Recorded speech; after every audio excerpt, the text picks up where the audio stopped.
I never thought I would tell this story out loud, but it still lives in me like an old scar that sometimes burns when the weather changes.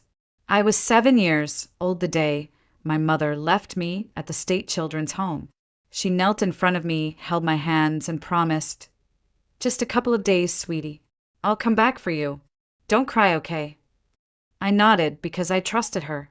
She was my whole world, the only family I had. And then she walked out the door and never came back. At first, I believed she had been delayed by something important. Maybe she got sick or had an accident. Maybe she was looking for a better home for us and would come to get me when everything was ready. Every time I heard footsteps in the hallway, I ran to the window, expecting to see her smiling face. Every time the door opened, my heart leapt. But it was never her. Not that day, not the next week, not the next month. The other kids in the home told me bluntly she's not coming back. People don't bring kids here for a few days. But I refused to believe them. I waited 1 year, then 2, then 3, until I turned 18 and left the home for good. And even then, a small part of me still thought one day she might appear, apologize, and tell me it was all a misunderstanding. When I finally tracked her down because I couldn't let go without answers, I learned the truth.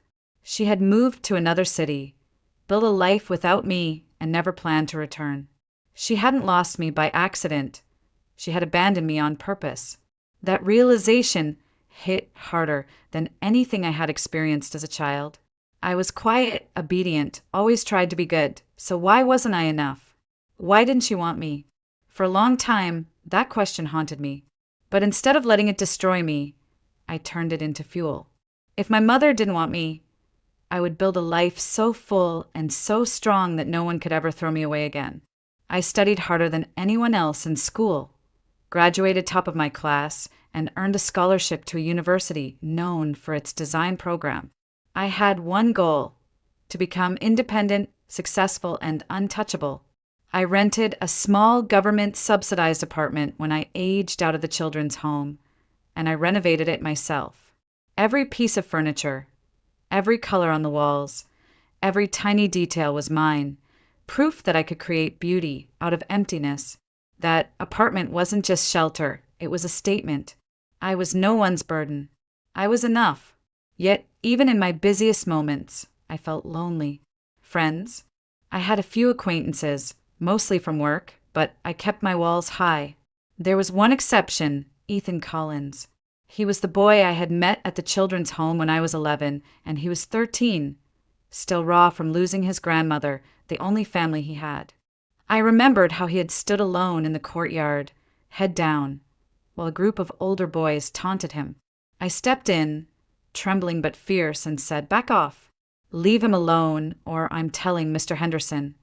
They laughed but scattered because everyone knew Mr. Henderson didn't tolerate bullying. That was how Ethan and I became friends. Two abandoned kids holding on to each other in a world that seemed eager to forget us. We stayed close even after he left the home, and I remained behind. On weekends, he would visit me, and we'd sit on the bench under the old oak tree, sharing stories about what we'd do when we finally had our own lives. He wanted to design houses. I wanted to fill them with warmth and light. Back then, those dreams felt like the only thing keeping us alive. I didn't know then how deeply our bond would shape my life. I didn't know it would grow into something more, something that one day would feel like the family I thought I had lost forever. When I aged out of the children's home, I stepped into the world with nothing but a worn-out suitcase, a government-issued apartment key, and a stubborn determination not to become another sad statistic. That apartment was tiny, barely 400 square feet, with peeling wallpaper and an old heater that rattled like it might explode any second. But to me, it was freedom. It was proof I didn't have to wait for someone to choose me anymore. I spent weeks saving every penny from my part-time jobs to buy paint, secondhand furniture, and cheap tools. I stayed up late sanding floors, patching cracks, and repainting the walls in warm, earthy tones. When it was done, the apartment looked nothing like a place for someone who had grown up in a system. It looked like home. My home. University was my lifeline. I had earned a scholarship for interior design, something I'd fallen in love with as a teenager when I realized how spaces could influence how people feel, how they heal. I thought if I can't fix my past, maybe I can at least create spaces that make life feel better for someone else. And so I buried myself in my studies, learning about design principles, color psychology, and furniture layout, while working part-time in a design studio to pay for food and supplies. It wasn't easy. I was the quiet one in class, the one who didn't have parents dropping them off on move-in day or visiting on weekends. I watched classmates hug their moms and dads at graduation events and pretended it didn't hurt. But every time the pain surfaced, I channeled it into work. I became one of the top students in my program, known for designs that felt warm and lived in, like someone had finally come home. When I graduated, my professor recommended me for an internship at a well-known design bureau. That internship turned into a job offer, and suddenly I was working alongside seasoned designers on real projects: restaurants, boutique hotels, high-end homes.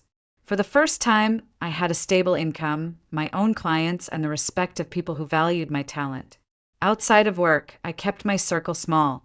I had friendly colleagues, but no one I'd truly let in, except for Ethan. He was still there like he had been when we were kids, just in a different way. He had gone to college for architecture, and now he was working for a construction company. Sometimes we'd meet up after work, grab coffee, and talk about everything and nothing. Ethan had always been steady, calm, and thoughtful, the kind of person who didn't need to fill every silence with words. I trusted him, even when I trusted no one else. He didn't pity me, and he never made me feel like I was broken or incomplete. One evening, after a particularly grueling day at work, I sat on my balcony and thought about how far I'd come. I had a career I loved, a home I built with my own hands, and enough savings to finally stop worrying about the next emergency. And yet, there was still this emptiness, a quiet voice in my head whispering, "This isn't enough. You still don't belong anywhere. You still don't have family." That night, Ethan called. "How's the queen of design?" he teased, his voice warm like it always was. "Exhausted," I admitted with a tired laugh. "But I'm okay. Work is good. Life is good, I guess." "You guess?" he asked gently. "Rachel, you deserve more than just okay. You deserve happy. You deserve someone who chooses you every day." His words sank into me like rain into dry soil. For so long, I had built my life around proving I didn't need anyone. But maybe I wanted to be chosen after all. At the time, I didn't know what Ethan truly felt for me. I didn't know how much our bond would shift in the months ahead, or how profoundly he would shape the life I was trying to build. I only knew that when he was around, the world felt a little less lonely, and I didn't have to keep pretending I was perfectly fine when I wasn't. The shift between friendship and something deeper didn't happen all at once. It crept in quietly, like sunlight slowly moving across a room. I began noticing the little things Ethan did, the way he always walked me to my car after late nights at work, the way he remembered how I took my coffee, or how he'd send me random pictures of buildings because he thought I'd like the design. One night, after a long work week, he invited me to dinner. "Just to celebrate," he said, smiling like he had some secret. I thought it was casual, the way we had done so many times before. I had no idea it would change everything. When I arrived at the restaurant, I froze in the doorway. Balloons floated near the ceiling, their ribbons curling down like golden vines. Flowers, soft pink roses, lined the tables. For a moment, I thought I'd walked into someone else's private event. Then I saw the sign on the table closest to the window, "Happy birthday, Rachel." I blinked, confused. "Ethan, what is all this? My birthday was 3 days ago." "I know," he said, stepping closer, his eyes warm. "But you worked that day and said you didn't want to do anything special. I thought you deserved something anyway." He led me to the center table, where a small velvet box sat among the roses. My heart started pounding. "Ethan," I whispered, "what did you do?" He smiled, but his voice trembled just enough to tell me how serious he was. "Rachel, We've known each other for most of our lives. You're the strongest person I've ever met and the most selfless. You've been my family when I didn't have one. I don't know what my life would look like without you, and I don't want to find out." So he opened the box. Inside was a delicate bracelet and attached to it a ring. "Will you marry me?" For a moment, I couldn't breathe. My mind flashed through every lonely night in the children's home. Every moment I'd told myself I didn't need anyone. Every brick I'd laid to build walls around my heart. And yet here was someone who had never left, who had stood beside me even when I pushed everyone else away. "Yes," I whispered, my voice breaking. "Yes, Ethan, I'll marry you." The restaurant erupted into applause, and Ethan wrapped me in his arms. It felt surreal, like stepping into one of those childhood dreams I'd never dared to say out loud. For the first time in years, I didn't feel like an outsider looking in on other people's happiness. I was living it. The weeks after the proposal flew by in a blur of wedding plans, apartment hunting, and endless smiles. Ethan and I moved into a cozy 2-bedroom apartment on the edge of the city, with big windows and just enough space to dream about the future. Our wedding was simple but perfect. There were no parents to give speeches, no relatives flying in from distant cities, just a handful of close friends. One of my former professors and Mr. Henderson, the children's home supervisor who had once broken up that fight all those years ago. When I walked down the aisle, I saw Ethan standing there, tears in his eyes, and for the first time in my life I thought, this is what belonging feels like. Marriage with Ethan felt natural, like we had been preparing for it our entire lives.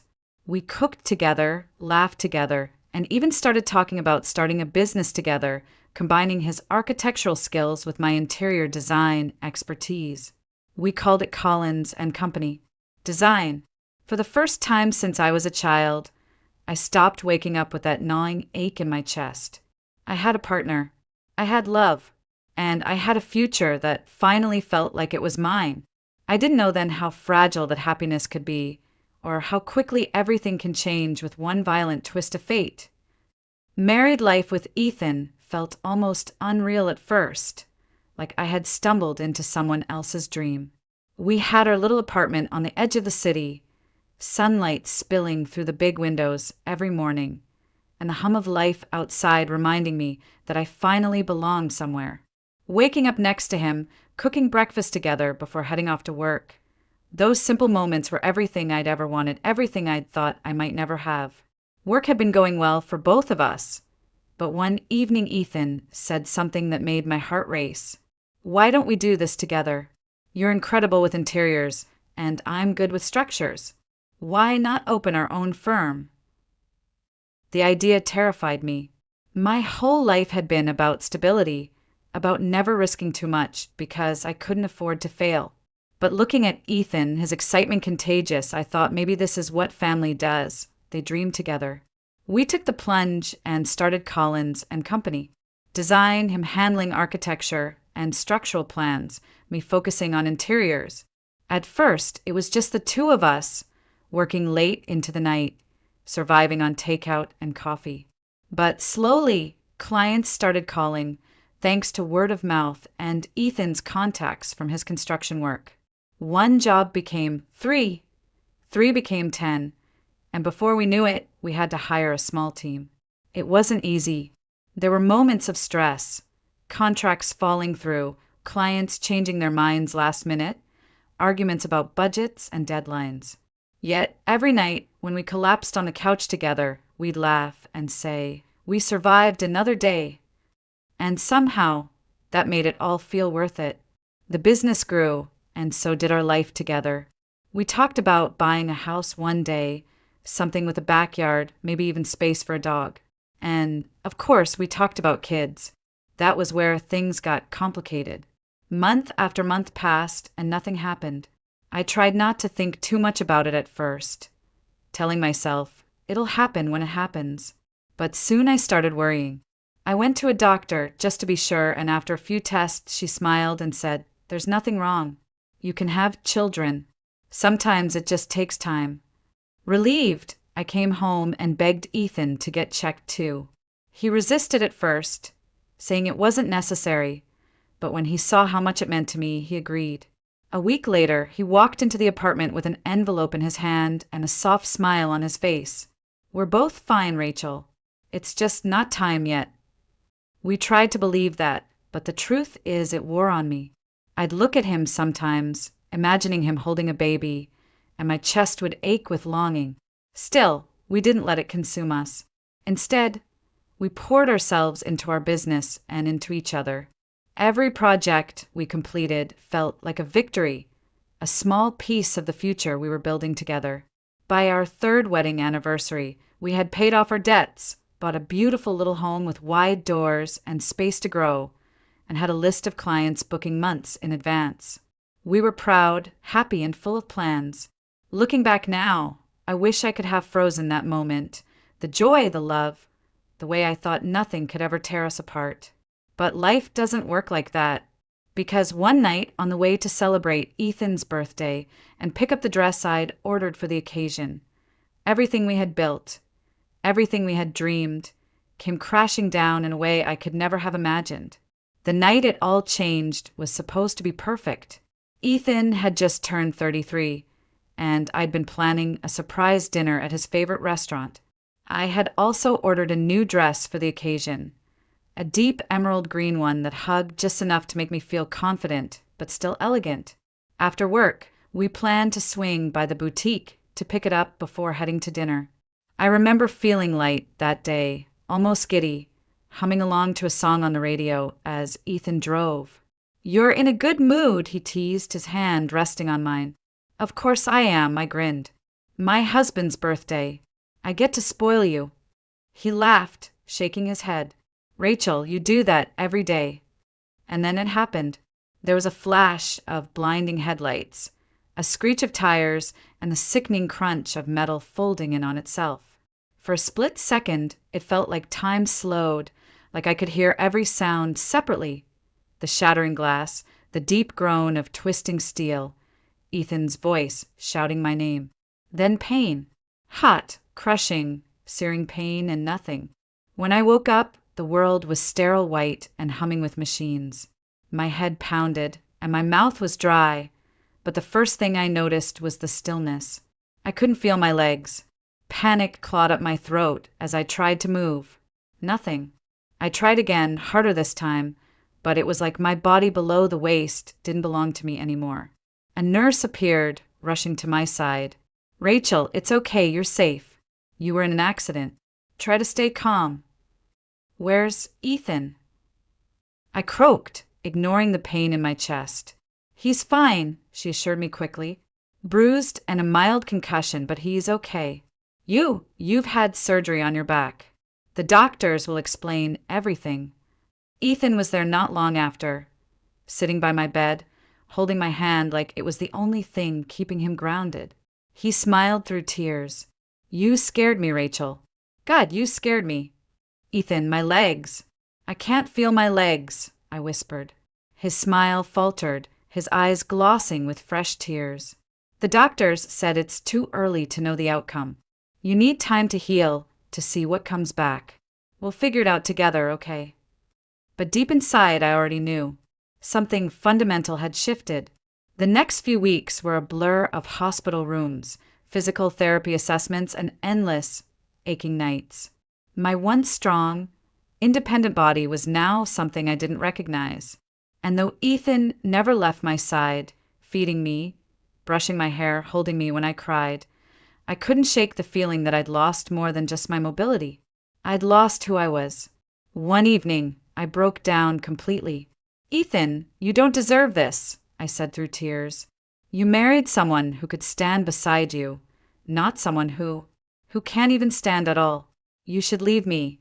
Find someone else, someone whole." He cupped my face in his hands, eyes fierce. "Rachel Collins, you listen to me. I didn't marry you for your legs. I married you for your heart, for your soul, for everything you are. You are my wife, and I'm not going anywhere. Ever." I wanted to believe him. I really did. But a tiny voice in the back of my mind whispered, "This is too much. He'll get tired. He'll walk away just like she did. I swallowed that fear, trying to bury it, but it lingered like a shadow at the edge of every moment. And I had no idea how much darker that shadow would become. Recovery was supposed to be about hope, about small victories that add up over time. That's what the therapist said, what the nurses repeated like a mantra.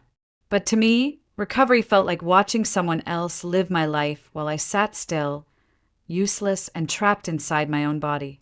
I went through surgery after surgery, each one promising a chance to regain what I'd lost. Metal rods, endless physical therapy sessions, injections, nerve tests. My life became a string of procedures and waiting rooms. For a while, I clung to the idea that if I just worked hard enough, I could get back to where I was before the accident. But each day bled into the next, and my legs remained silent, numb like they didn't belong to me anymore. Then came the tumor. It was a small growth near my spinal cord, benign but complicated. The doctors told me it was most likely a result of scar tissue and trauma. More surgery, they said. More recovery. More pain. Something inside me broke at that moment. No more, I whispered to the surgeon, tears stinging my eyes. I'm done. No more surgeries. I can't live like this anymore. When I came home from the hospital that day, Ethan tried to reason with me. Rachel, don't give up now. You're stronger than this. We can beat this thing together. I shook my head. I don't have it in me anymore, Ethan. I'm tired of being cut open, tired of hoping for something that never comes. I just want to be home, in peace, however long I have. He nodded, but I could see the worry in his eyes. And that's when things between us began to shift, almost imperceptibly at first. Ethan started working late more often. At first, it made sense. We still had our design business, clients depending on us. But soon it felt like he was avoiding me. I'd hear his car pull in after midnight, or sometimes not at all. When I asked, he'd say he fell asleep at the office, too tired to drive home. I tried to believe him. I told myself he was just stressed, overwhelmed by the weight of it all, my injuries, our business, the life we'd built now teetering on shaky ground. But that little voice inside me whispered louder with each passing day, he's slipping away. He's leaving you, just like she did. And I hated myself for thinking it because he was still kind, still patient when he was home. He'd bring me flowers, make me tea, sit with me while I cried at night. But there was a distance in his eyes sometimes, like he was looking at me and seeing the life he'd lost instead of the woman he'd married. One evening, as I sat in my wheelchair by the window, watching rain streak down the glass, I realized I was crying without even noticing it. I had been here before. This feeling of waiting for someone to come back, someone who might never truly return. And I thought, maybe this is what I deserve. Maybe I was never meant to be someone's forever. The next morning, I woke up with swollen eyes and an ache in my chest that wouldn't go away. I didn't tell Ethan how deep it went, how I feared he was already halfway gone. Instead, I smiled when he left for work and told him to be careful, just like I used to do back when life was normal. But inside, I was bracing for the moment he would stop coming home altogether. It was a quiet Thursday morning when the doorbell rang. I wasn't expecting anyone. Ethan had already left for work, and I hadn't scheduled any therapy visits. I wheeled myself to the door and opened it, expecting maybe a delivery. Instead, there stood a man I had never seen before, late 50s, salt and pepper hair, eyes that looked strangely familiar. "Rachel Collins," he asked gently. "Yes, can I help you?" I answered cautiously. He took a deep breath, as if steadying himself. "My name is Dr. Thomas Green, and I'm your father." For a moment, I thought I'd misheard him. My father? The man I'd been told didn't exist? My mother had always insisted she raised me alone, that my father wasn't someone I needed to know about. She never even said his name. I laughed, sharp, nervous, bitter. My father? That's impossible. My mother said, "I didn't know about you," he cut in, his voice shaking slightly. "Rachel, I swear to you I didn't know. I only found out 2 months ago, when your mother reached out to me before she passed." The mention of her stopped me cold. My mother gone? After all those years of silence, all those unanswered questions, she had died without ever facing me. Thomas continued. She told me everything. She told me she left you at the children's home and that she regretted it every day. She asked me to find you, to tell you she was sorry. I stared at him, trying to process everything. Why now? Why after all these years? Because I'm your father, and I didn't know I had a daughter, he said, his voice breaking. I can't change what she did, but I can try to be here now if you'll let me. I didn't know what to say. Part of me wanted to slam the door and never look back. How dare he come into my life after everything? But another part of me, the part that had spent a lifetime aching for family, wanted to believe him. Finally, I asked, "What do you want from me?" "Nothing," he said simply. "Only to know you, to help if I can. I'm a physical rehabilitation doctor. I heard about your accident. I think I can help you regain some mobility if you trust me enough to let me try." I almost laughed again. Help me walk? After everything the other doctors had said? It sounded too good to be true. And yet there was something in his eyes, a mix of guilt, hope, and an odd familiarity that made my chest ache. "Why would you even care?" I whispered. "Because you're my daughter," he said, his eyes shining. "And I already wasted too much time not being there for you. Please, Rachel, let me try to make up for that in any way I can." I let him in. For the next hour, he explained his work, how he'd specialized in spinal injury rehabilitation for decades, how he believed the right combination of therapy and patience might help me regain partial use of my legs.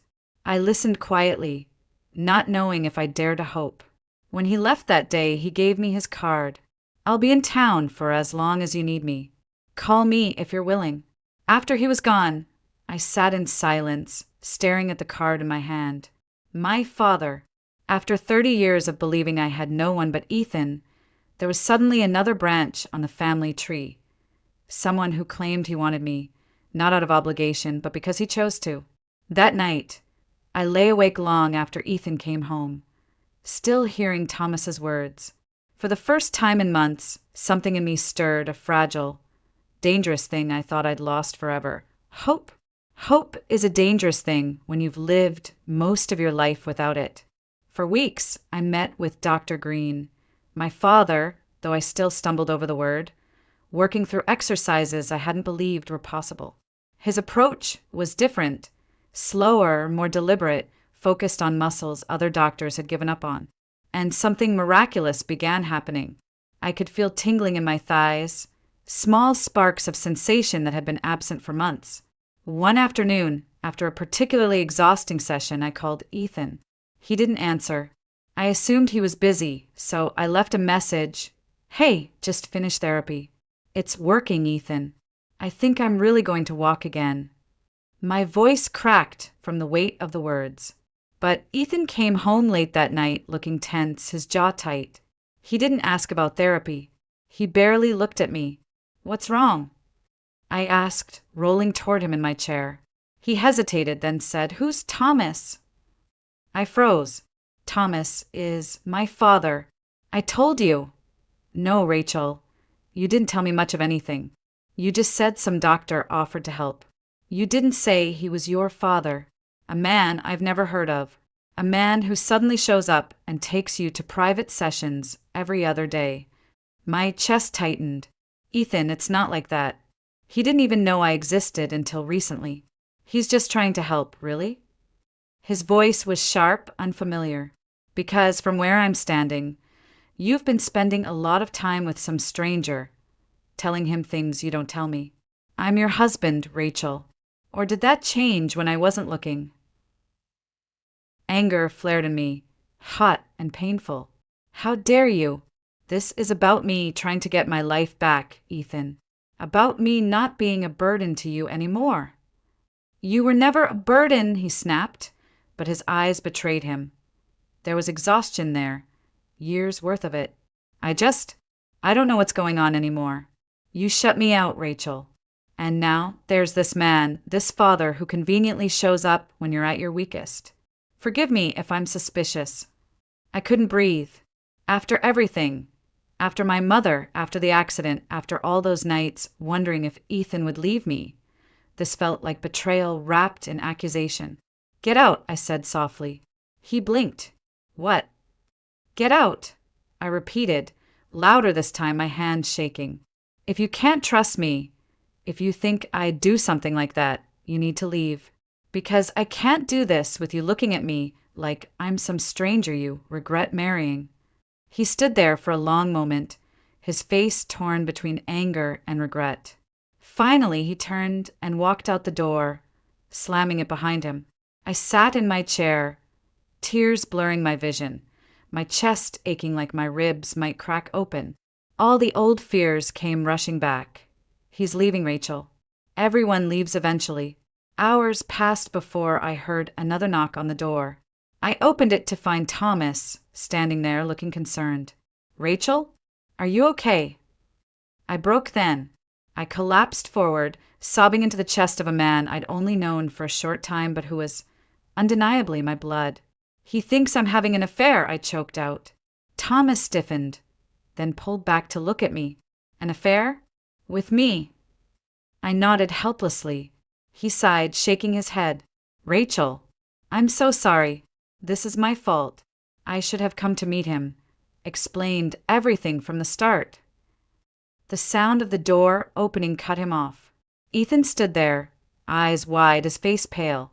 He'd come back, just in time to see me leaning on Thomas, crying. Rachel, Ethan's voice cracked. What is this? And before I could explain, he strode across the room and shoved Thomas backward. Stay away from my wife. Stop! I screamed, pushing my chair forward. He's my father, Ethan. My father. The room fell silent except for my ragged breathing. Ethan froze, looking at me like he'd just been punched.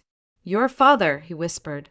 Yes, I said, tears streaming down my cheeks. The man you thought I was cheating with is my father, the one I never had, the one who's trying to help me walk again. Ethan stumbled back, horrified, his voice barely audible. Oh God, what have I done? Ethan stood there frozen, his face pale, his hands trembling as if he didn't know what to do with them. For a long moment, no one spoke. I wiped my eyes, still shaking, and whispered, You thought I would do that to you? After everything we've been through. Ethan's eyes closed, and when they opened again, they were full of regret. Rachel, I was wrong. I let my fear and frustration get the best of me. I felt you slipping away, and instead of asking why, I accused you. I'm so sorry. I wanted to scream at him, to tell him how deeply his words had cut. But when I looked at his face, at the man who had stood by me through pain and despair, I saw something I hadn't noticed before. Exhaustion and fear. The same fear I'd carried for months, that I wasn't enough, that I was losing everything. Thomas stepped forward gently, placing a hand on Ethan's shoulder. You love her. I can see that. But love isn't about control or suspicion. It's about trust and showing up when it's hardest. His voice softened. I failed Rachel once, a long time ago. I'm not going to fail her again. Don't make the same mistake I did. Ethan's eyes welled up and he turned to me. Rachel, can we fix this? Can I make this right? I hesitated, then nodded slowly. Only if you listen this time. Only if you trust me. He knelt in front of me, taking my hands. I do, and I'll do better. I promise. That night, the three of us sat together, awkward at first, then slowly unraveling years of silence and misunderstanding. I told Ethan everything about Thomas, how he hadn't known about me, how he was trying to give me back more than just movement. He was trying to give me a piece of the family I'd always longed for. Ethan listened, really listened, and something shifted. From then on, he came to my therapy sessions, not just watching but helping, holding my waist as I tried to balance, encouraging me when pain made me want to quit. And for the first time since the accident, I didn't feel like a burden. I felt like part of a team. Thomas kept his promise too. His methods were exhausting, sometimes even brutal, but little by little my body responded. Muscles that had been dormant for months began firing again. The first time I managed to stand for a full 30 seconds without support, Ethan clapped like a kid, tears streaming down his face. "This is only the beginning," Thomas said with a proud smile. And he was right. Within months, I could take small, shaky steps with a walker. It wasn't perfect, it wasn't even close, but it was progress. It was proof that I could have a life beyond the wheelchair, a life where I didn't have to be defined by what I had lost. Through it all, something beautiful happened. Ethan and Thomas built their own bond. What started as tension slowly became mutual respect. They'd sit on the porch after therapy sessions, talking about architecture, about family, even about forgiveness. One evening, Ethan turned to me and said, "Your dad's pretty great." It was the first time he'd called Thomas my dad, and it made me smile through tears. There was healing happening everywhere, not just in my body, but in our hearts. And it wasn't just us. Thomas had grown close to Margaret, my part-time nurse who had been helping me since the accident. She was warm, kind, and had this quiet strength that drew people in. One day, out of nowhere, Thomas announced, "Margaret and I were getting married." We celebrated like a family should, laughing, crying, and feeling whole in a way I hadn't believed possible just months before. Looking back, I realized something important. Healing doesn't always look like what you expect. Sometimes it isn't just about standing on your own feet.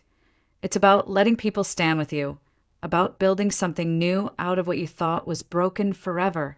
1 year later, I stood at the edge of a small garden, filled with white chairs and soft music drifting on the breeze. It was my father's wedding day. Thomas stood near the altar, looking nervous in a perfectly tailored suit, while Margaret adjusted her bouquet with tears already forming in her eyes. I tightened my grip on the walker, my heart pounding. Not because of nerves, but because today was the day I would take my first steps in public since the accident. I could have stayed in my wheelchair and no one would have judged me. But this wasn't just about walking. It was about showing myself that I had moved beyond fear, beyond shame, beyond everything that had once held me down. Ethan stood beside me, his hand warm on mine. "Ready," he whispered. I nodded. My legs trembled, but I lifted one foot, then the other. The music swelled, and people gasped softly as I took step after step down the aisle. They weren't perfect steps, shaky, slow, deliberate, but they were mine. By the time I reached the altar, Thomas's eyes were wet. He hugged me tightly, whispering, "You made it, Rachel. You really made it." The ceremony was beautiful in its simplicity. There were no grand speeches about second chances or redemption, but it was in every detail. The way Thomas looked at Margaret, the way Ethan held my hand, the way my own heart felt steady and whole for the first time in years.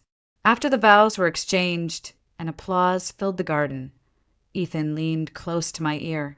"Do you realize what you just did?" he asked. I laughed, tears spilling over. "Walked down an aisle for someone else's wedding." "You walked into your future," he whispered. And he was right. That night, as we sat under a canopy of string lights, surrounded by family we never thought we'd have, I felt an overwhelming sense of gratitude. Not for the pain I'd endured, not for the abandonment of my childhood, not even for the accident, but for what had come after. For the people who showed up and stayed. For a father who refused to waste the second chance he'd been given. For a husband who learned to fight alongside me instead of against me. I thought back to the girl I used to be, the one waiting by the window of a children's home for a mother who never came back. She had been lonely, scared, and convinced that love was something she had to earn. I wanted to tell her, it's going to hurt before it heals. But one day, you'll find people who love you not because you're perfect, but because you're theirs. As the night came to a close, Ethan wrapped his arm around me, his voice soft. "Do you regret any of it? Even the hard parts?" I shook my head. "No, because it brought me here. To you. To him. To this family." I paused, feeling the cool night air on my face, and whispered, "Forgiveness didn't change my past, but it gave me a future." For the first time in so long, I believed those words. The pain hadn't vanished. The scars were still there, physical and emotional. But they were no longer chains, they were reminders of what I had survived and what I had built afterward. I wasn't that abandoned little girl anymore.